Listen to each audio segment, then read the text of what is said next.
And the psychologists were like, all right, so who saw the gorilla? And the whole group kind of like laughed and said, what gorilla? And the psychologists go, how many of you saw the man in the gorilla suit? But nobody saw it the first time.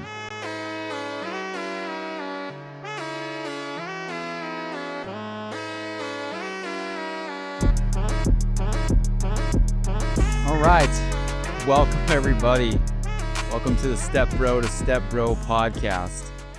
My name is Tyler Chistoro, and we're going to be talking about a lot of different things in this podcast today. The main thing that we're going to be talking about is understanding the psychology of every time we say that we're going to quit, and then it's like not long after that, we don't quit. So I've got a lot of different great analogies to explain that, terms in psychology. So hopefully, with you being able to understand why we tend to give up after we tell ourselves that we're not going to quit, this will really be great because it'll increase your level of self-awareness. And I've always said sometimes it takes an increase of that in order for you to make some changes, because sometimes we're not really mindful of what's going on in our brains and we just tend to stick to our habits that we normally always have. So if you know what's going on in your brain, hopefully, at least it worked for me, you'll be able to stop in that moment and say, oh, this is the thing that's happening that I learned, or the thing that Tyler said. So hopefully that helps you.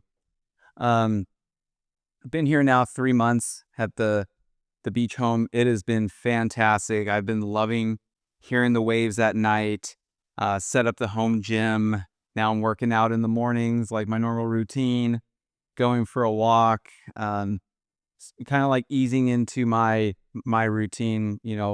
Got a new 9 to 5 job, and then have my other 2 businesses. So it's like 3 sources of income, waking up early, hitting the weights, staying in shape. I'm still losing weight to this very day. In fact, I was just kind of like reviewing the first episode in comparison to how I look now. Like there's just kind of you just see a huge difference. You can see less puffiness in the face.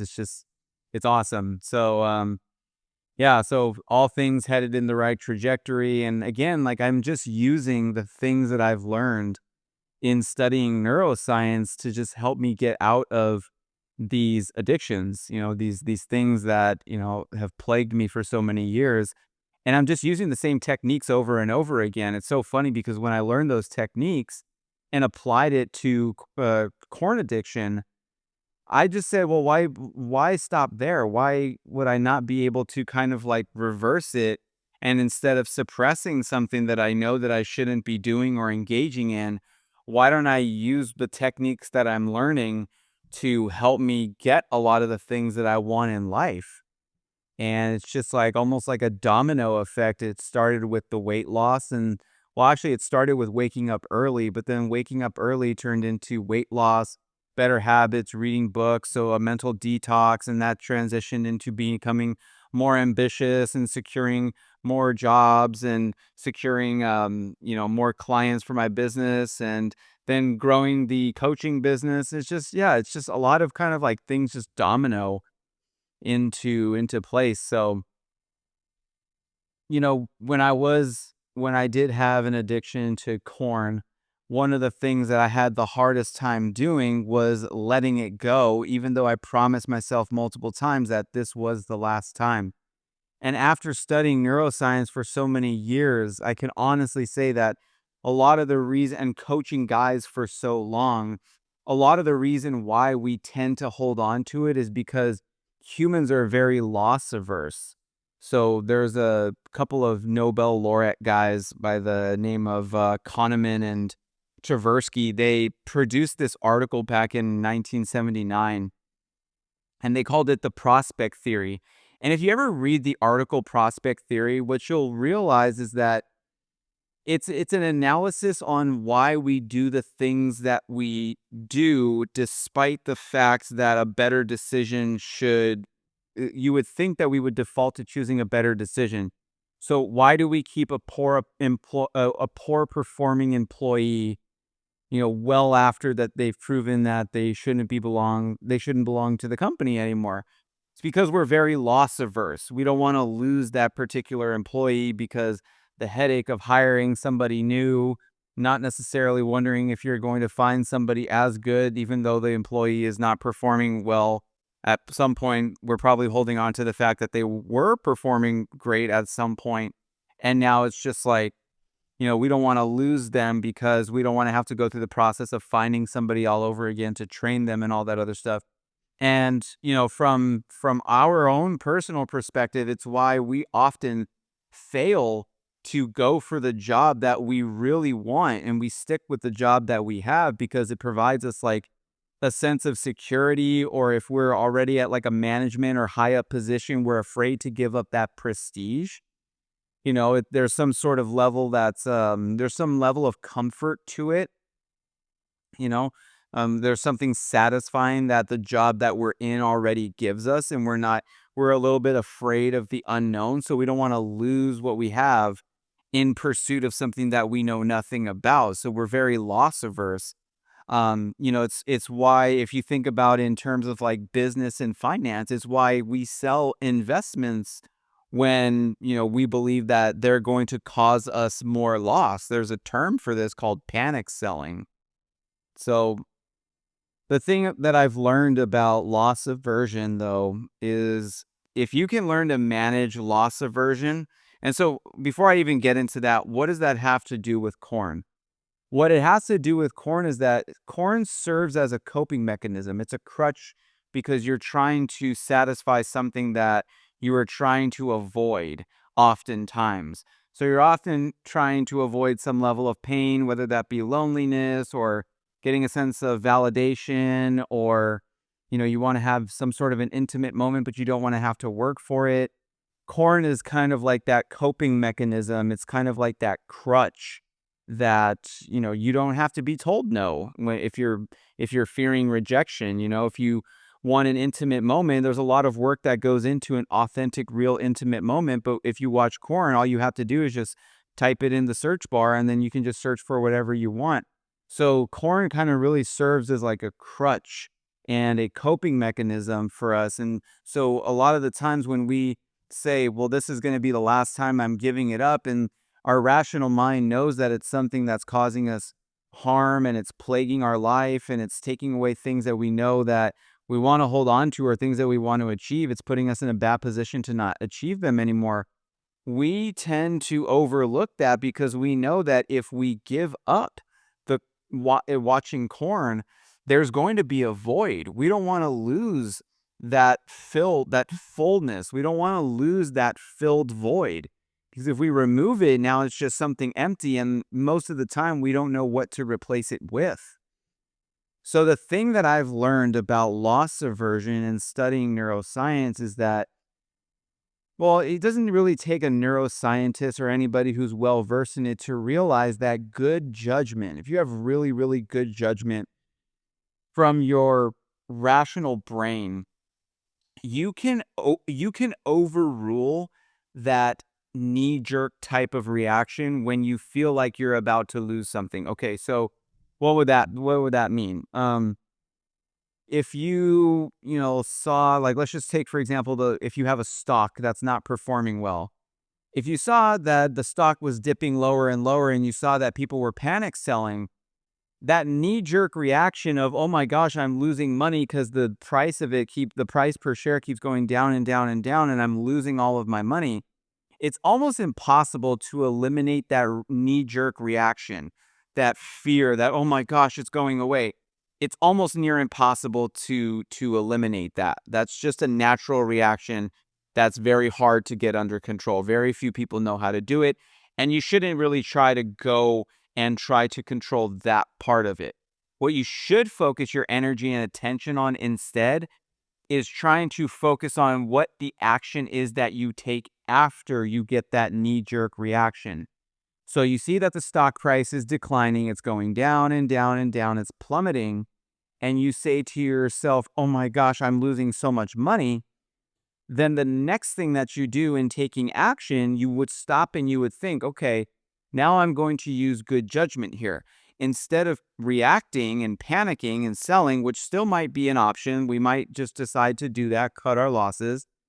what kind of analysis can I do right now within this short period of time to determine whether or not this is just something that's just going to be temporary, or this is something that I should make a rational, logical, evidence-based, data-based decision to, either not sell or just hold on to it and ride this dip out. And hey, a great majority of the time I've talked to people, a lot of them are my clients who are in finance, a lot of guys who are addicted to corn that are in finance, a lot of them actually look forward to these dips. They've gotten so good at composing themselves when these markets dip that they don't really panic sell if they've got enough info and data. If they got enough info and data, what they'll actually do is they'll just buy more of the stock if they know that it's just something that's going to be temporary. So like I said, it's almost impossible to eliminate that reaction for that reaction, that knee-jerk reaction. But what you do after the fact, what kind of reaction you have using your judgment, whether it's good judgment or bad judgment, is what's going to make all the difference to whether or not your loss aversion affects you very strongly or affects you not much at all. You don't want loss aversion to affect you not much at all because we're emotional creatures. And a lot of the times we make decisions off of emotion, but it's not always the best thing for us to do to make decisions off of emotion because that's how we end up losing more. That's how we end up getting in more pain. So if we were to think of this from like a four-step process, the first thing that happens with this is the stimuli. So in this case that we're talking about in this example with the stock price, the stimuli is seeing the stock price dip.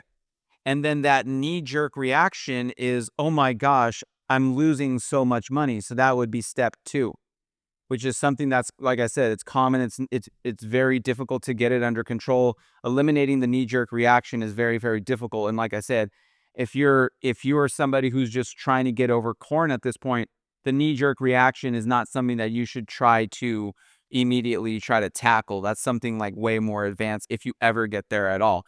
But the third step to this, just going back to this, is now you have a decision to make. The brain has to decide. So this step three is where brain is going to make decision. Brain is prepping itself to make decision. The fourth step, though, is kind of like a two-pronged kind of like fork thing, where option one is, do I give in to my loss aversion and make the emotional decision by either hanging on to the employee that I know that I should fire, or should I hang on to my stock, or should I continue to watch corn? That's giving into our loss aversion. And then on the other side of it, of this fork, on the other side of it is we could overrule our loss aversion and we can now tell ourselves, okay, well, I'm loss averse, but let's take some data in, let's take in some evidence, let's see what the best plan of action is. So that's kind of like one angle to look at it. When you continuously promise yourself that I'm going to give up corn and then you fall right back into it, you've got to understand that there is no void that you have decided to dedicate to filling once you removed it. So if your brain doesn't have anything to believe you that you're gonna fill it with something else, it's not going to say, well, okay, we're going to eliminate corn. Yeah, I got no problem with an empty void. Your brain doesn't like emptiness. Your brain doesn't like silence, which is why when you got like a group of people in a room, see, next time you're with a group of people, watch how difficult it is for everybody to stay silent. I remember I was at a baseball game when I was much younger. I was at a Dodger game growing up, and they were doing a moment of silence for I think it was a soldier that had passed. And it was, please take a moment of silence. You would think for a situation like that, for, the passing of a soldier, that everybody would be dead silent, right? No pun intended. Would be completely silent and not make any kind of noise out of respect for the soldier. But in every group, there's always got to be some kind of noise. So every now and again, I'd hear a whistle, or I hear someone go, yeah, or something like that. There will always be some sort of, humans hate silence. Humans hate quietness. There's always got to be some sort of disruptor. Humans do not like that. So that's a little bit on loss aversion. It's so funny because sometimes we don't realize that we as humans have tendencies that we just can't help. A lot of the when I would pull a book on neuroscience and I would read through it, I would learn so many things about the human brain that translated into stuff that we did every single day. That now when I look at it, I'm like, oh, that's what this is happening. This is happening. But when you don't know enough about the brain and what's going on with it, you just kind of live your life just unaware. And I think that's what a lot of guys need to do is not be so unaware and understand what's going on in their brain. Because when you have that level of self-awareness, it hits you a little bit harder when you want to make that decision. We almost have kind of like a little bit of unintentional blindness when it comes to this. So for those of you that don't know what inattentional blindness is, it's the phenomenon where people fail to notice unexpected objects because their attention in the moment is focused elsewhere. There was a study that these two psychologists did. It's called the invisible gorilla. And what they did is they put a group of people in a room, and these two psychologists said, hey, okay, guys, we're going to show you guys a basketball video. And in this basketball video, I want you guys to count how many times they pass the ball to each other. And so all of the participants were like, all right, great. So they gave them a piece of paper and a pencil and allowed them to chart however many passes they saw, whether they used tallies or they go 1, 2, or 3, or whatever they wanted to do. Every time they saw the ball pass to another person, they were to mark it, and at the end, they were going to share how many passes they counted, okay? So they played that video, and during that video, so they're counting 1, 2, 3, 4.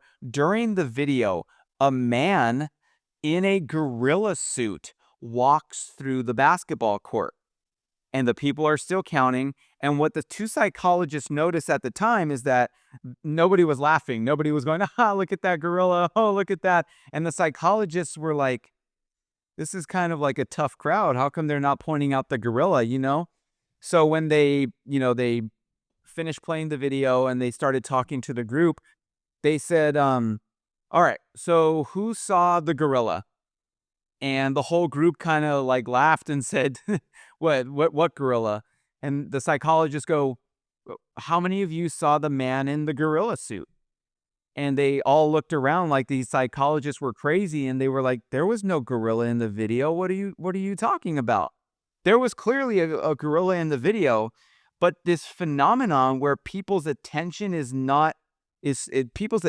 so focused on the thing that they're being told to pay attention to, that they don't notice these other things on the outside. So sometimes, like, I think we have a little bit of inattentional blindness when it comes to these things. We don't understand what's going on, with our brains. And therefore, because we don't understand it, we're not able to see it when it's actually happening. So they actually played that video again, and they said, okay, we're going to play you the exact same video again. And this time I want you to look for the gorilla. And you can also count the passes again, too, if you want it. The second time they played it, they all saw the gorilla. Why? Because now their attention was told to be directed towards the gorilla. And even some of them, this is what I had heard, even some of them refused to believe that there was actually a gorilla the first time. They said, no, this has got to be a different video.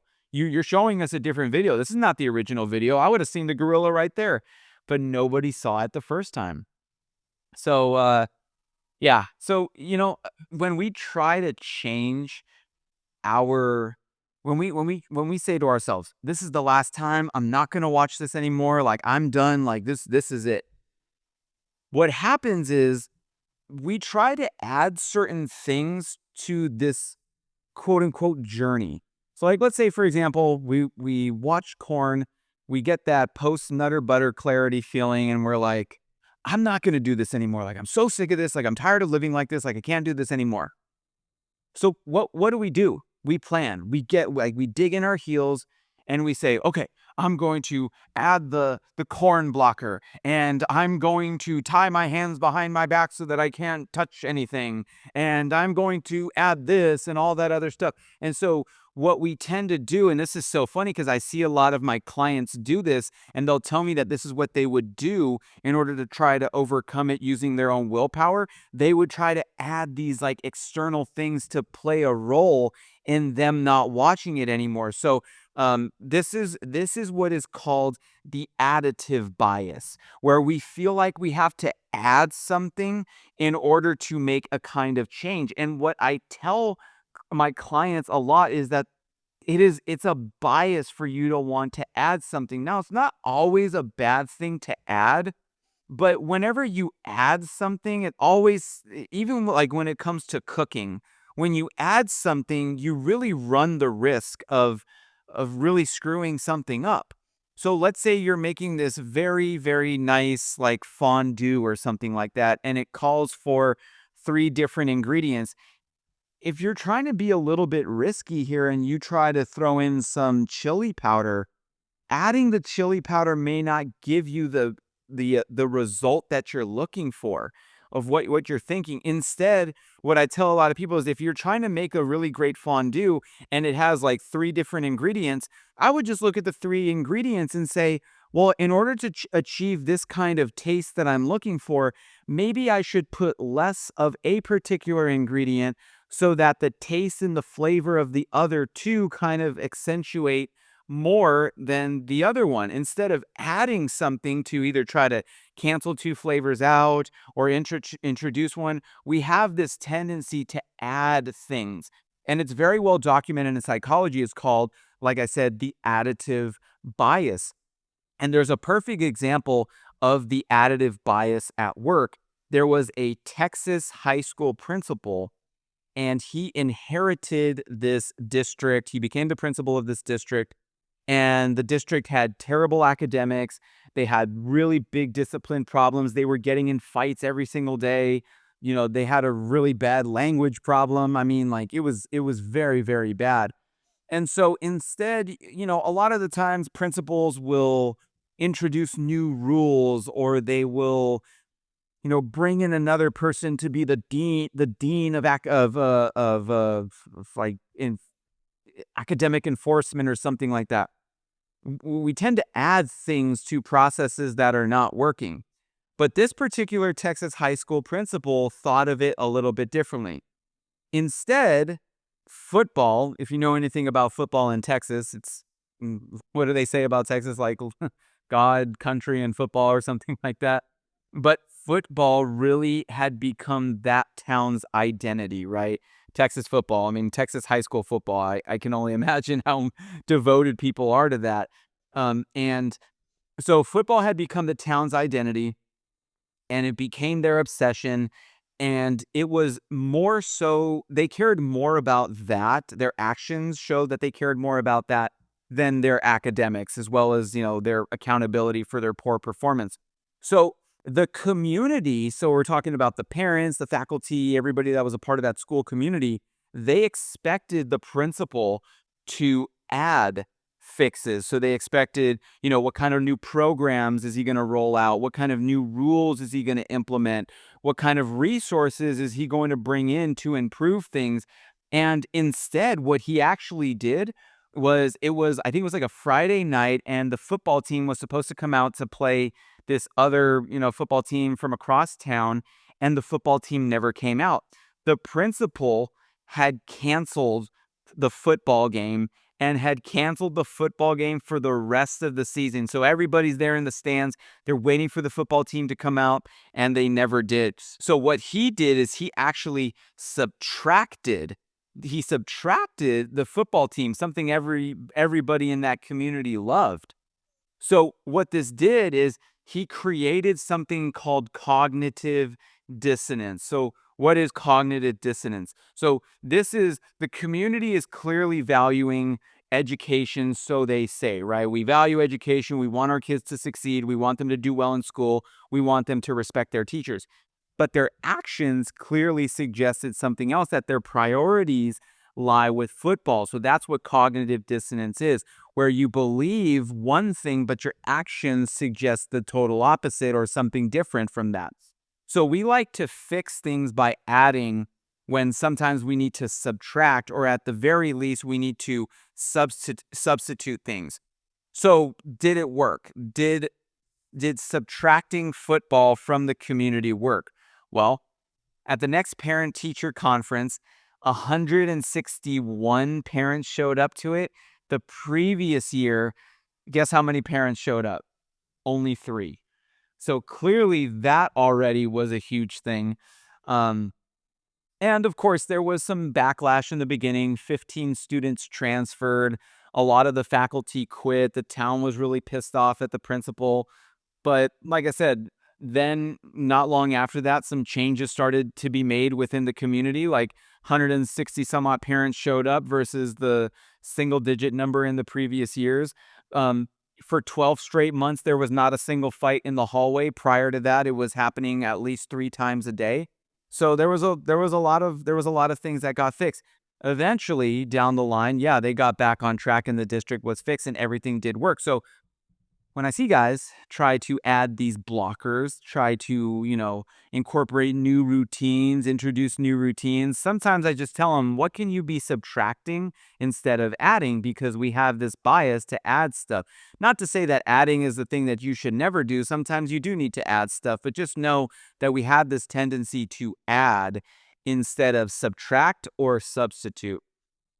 So yeah, that's kind of what I'm seeing.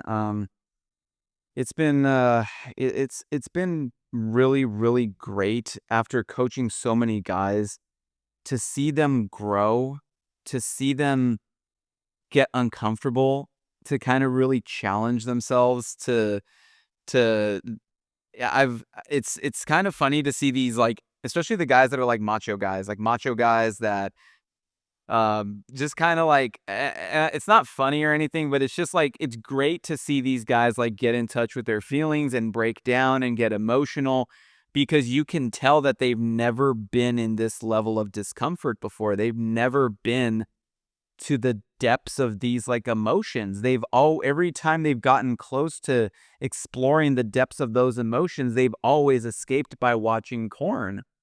So it actually just kinda, like, breaks my heart because, these guys, like, they have so much ambition and they want to be great people. They wanna be great for their spouse, their kids, their work. They have all these goals and ambitions and stuff like that, and it breaks my heart when they can't understand why they're not getting there, and it's because of corn. And then when they get introduced to me, a lot of the times it's their wife that brings them into these kinds of things, and they're just like, "Oh, it's not corn, there's nothing wrong with it, blah, blah, blah," and then I show them the neurological science on why it's actually corn affecting them, and they see the parallels with stuff that's happening in their life with their anger issues. They're constantly punching a wall, or and they didn't realize that there's a connection to the corn use. It's like an eye-opening moment, and sometimes it prompts them to break down. So yeah, yeah. So let's go back to cognitive dissonance for a second, because there's a lot of misinformation on what cognitive dissonance is. It's actually a word that's used very, very often. I remember hearing this word the first time I heard this was in my psychology class in high school, and I don't think I understood it 100% to this very 100%, but uh, I didn't understand it then, but I understand it very well now. And I understand it better from learning about the origins of cognitive dissonance, which was from acute personal stress. So, acute personal stress, sometimes also referred to as a schema violation. We've probably heard the word schemas before if we've studied psychology. So, let me tell you a quick story. In the 1940s, there were 2 Harvard psychologists. It always ends up being 2 psychologists who come up with these great things. But there were 2 Harvard psychologists in the 1940s, and they showed this group of people. They got a group of people. Funny how it's always they get a group of people, They brought these group of people together and they showed them normal playing cards, like a deck of cards, like 52 deck of cards. They showed them normal playing cards, but occasionally they slipped in what you would call impossible cards. So cards that would never exist, like a black 6 of hearts, because the heart is always red. The heart is never black. Same thing with diamonds. Diamonds are always red. And spades are always black and they're not red. And clubs are always black and they're never red. So these Harvard psychologists, they sometimes slipped in these impossible cards. And when people saw the misfit card, the card that didn't make any sense to them, their brains basically short-circuited. I have no other way to explain it other than their brains like short-circuited. Like if you were to pour water on some sort of like electrical current, they froze. They got confused. And mind you, this is the 1940s still, but some of them actually panicked. They didn't know what they were looking at. So they called this reaction acute personal stress. So modern psychology right now calls this perceptual conflict. I mentioned the word a schema violation. Sometimes they call it schema incongruity. Let's talk about schemas in terms of your corn addiction, because that's what we're here to talk about, right? So a schema for you in your brain, if you are addicted to corn, would be what? A schema is an idea that you already believe in. So that your corn addicted brain believes in. So what does your corn addicted brain believe right now? It believes that release equals satisfaction. It believes that instant, flawless performance is how intimacy needs to go. It believes that everyday cues, things that you observe in your everyday life, are sexual. Novelty is endless. You know, sex has to be perfect. It has to be scripted. Okay, so that's your schemas. But in reality, what do we know? Guilt and emptiness follow release. We know that anxiety, when we get anxiety when bodies that we perceive in intimacy, they don't match scripts. So let me dumb it down for you just a little bit. So when I say when anxiety, when bodies don't match scripts, you get like that performance anxiety when things are not going exactly as you saw it in corn or exactly as you planned it out in your head, right? Sometimes we don't even get aroused, right? Sometimes we're not even firm, if you know what I mean, right? Neutral cues cause misplaced arousal. Real partners feel too plain, so we've got these really high expectations of what we think that partner should be. Again, a schema. And last but not least, like we think that our schema is that intimacy, sex should be perfect, scripted, but really sex is messy. Not like messy that you're thinking of. It just doesn't go as planned. You just kind of go with the flow. Like you just, make it as great as you possibly can. And the the schema affects what we think emotionally. Like emotionally, things feel off because when we watch corn, most of the time, 99.9% of the time, it's not emotionally charged type stuff. It's just hit and then done.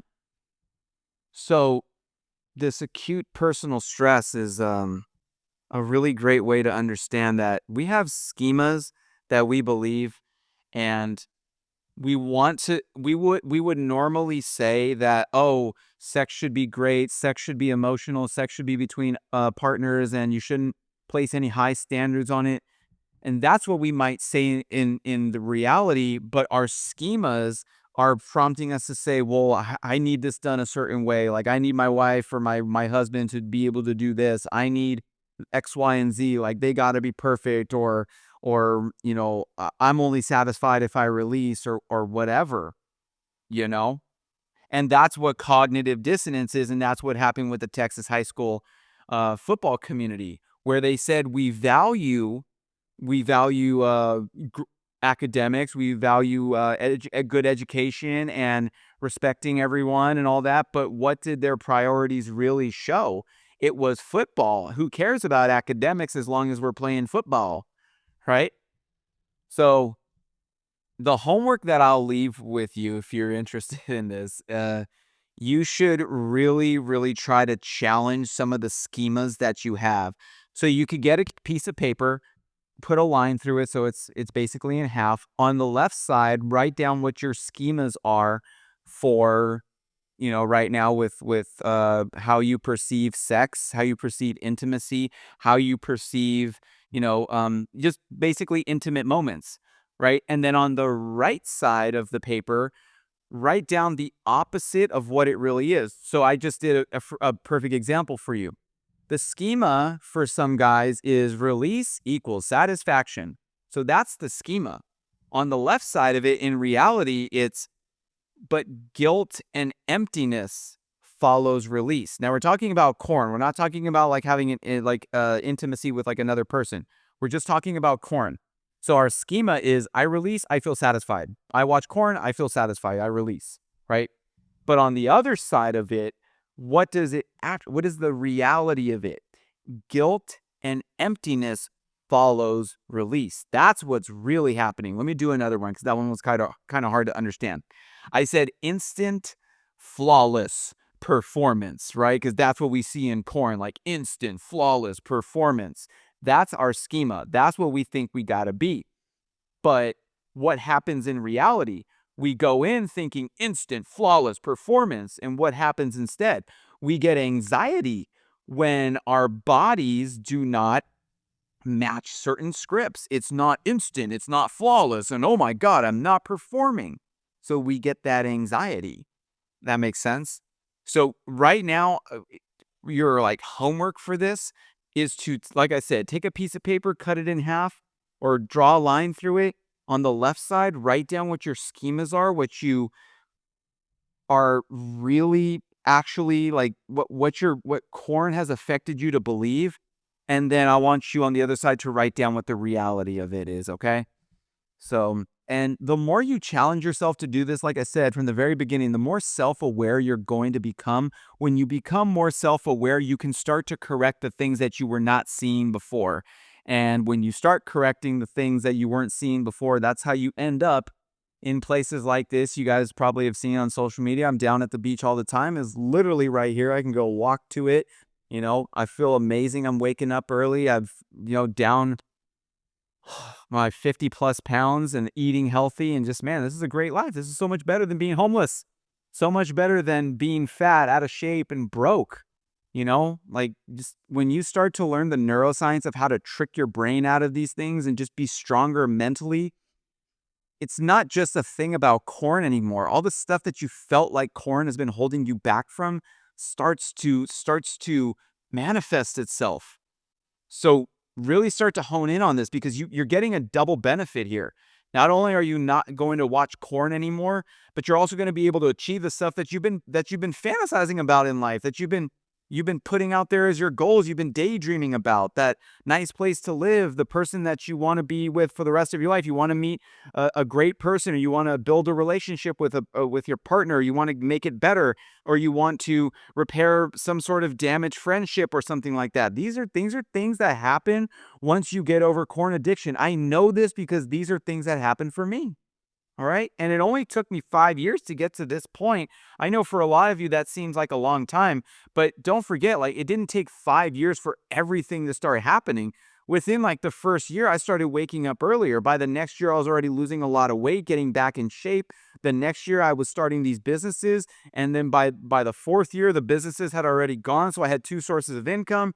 Fifth year, here I am at the beach house. And then I've found enough space to fit in a 9 to 5 job, three sources of income. So it's great, guys. If you can learn to get out of corn, like that's the base. That's the base that unlocks you being able to get these kinds of things. That's what I would say. So anyways, I am going to go do a walk down at the beach. I've been wanting to go. I've been awake for a little too long now without going, and I'm getting antsy, so I gotta go get my wins. All right, go get yours, and I will talk to you in the next episode.